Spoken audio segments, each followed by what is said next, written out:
Each morning, we are waking up to another CXO claiming that another set of jobs are going to be taken away by AI. There's a lot of panic in the industry, especially with all the layoff news that is also coming along every single day.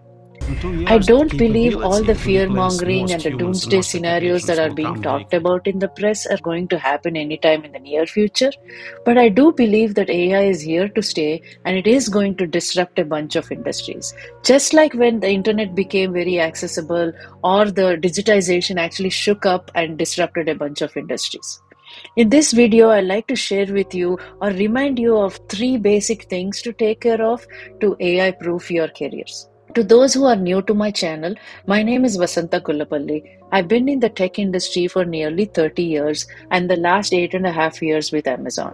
I've also lived and worked through a number of industry disruptions and uncertain times like the one that we are going through right now. The first one is to get your finances in order.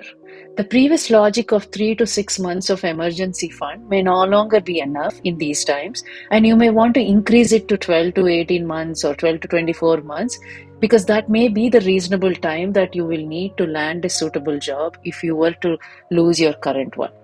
For those just starting off or just finishing up college and still waiting to get into your real job, this may sound very overwhelming and almost impossible.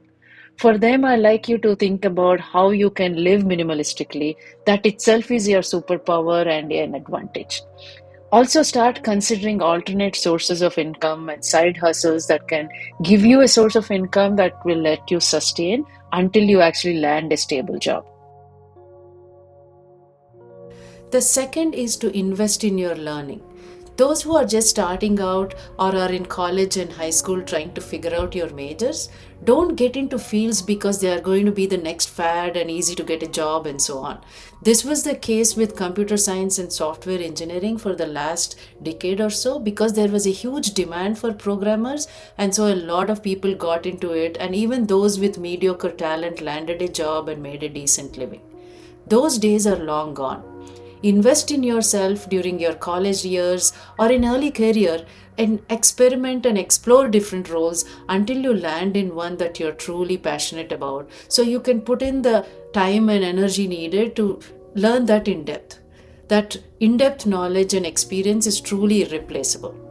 For those who have already been working for a few years, understand the landscape, understand the AI tools that are available in your domain, and start learning them and using them to become more efficient.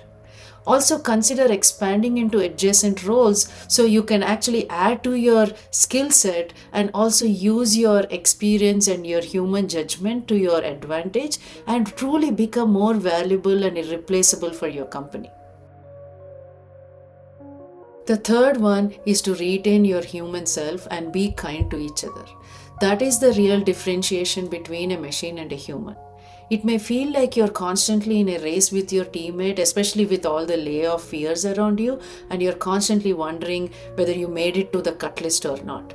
But remember, if you want to navigate this, you want to be doing that together by helping each other out. Do not hesitate to help your teammate on that confusing workflow or share a prompt that really worked for you. If you're a manager, be kind to your team members, especially there may be somebody in there whose family member is stuck in a conflict zone. You don't need a global pandemic to think about flexible work arrangements. We can have a flexible work arrangement every single day. That makes employees a lot more productive than anything else. So, to wrap it up, the three things to help you AI proof your career and be a little bit more confident in navigating these uncertainties are: the first one is getting your finances in order. Second one is to be a lifelong learner and develop the deep subject matter expertise and be ready to adapt and learn along the way. The third is to retain your human self and make that a competitive advantage. I hope this was useful for you and you have something to think about and put into action right away. I've also written in depth about this in my newsletter. The link to it is in the description box below. If you think someone in your network would benefit from it, please consider sharing. Thank you for watching. Thank you for subscribing if you already did. And until next time, stay well.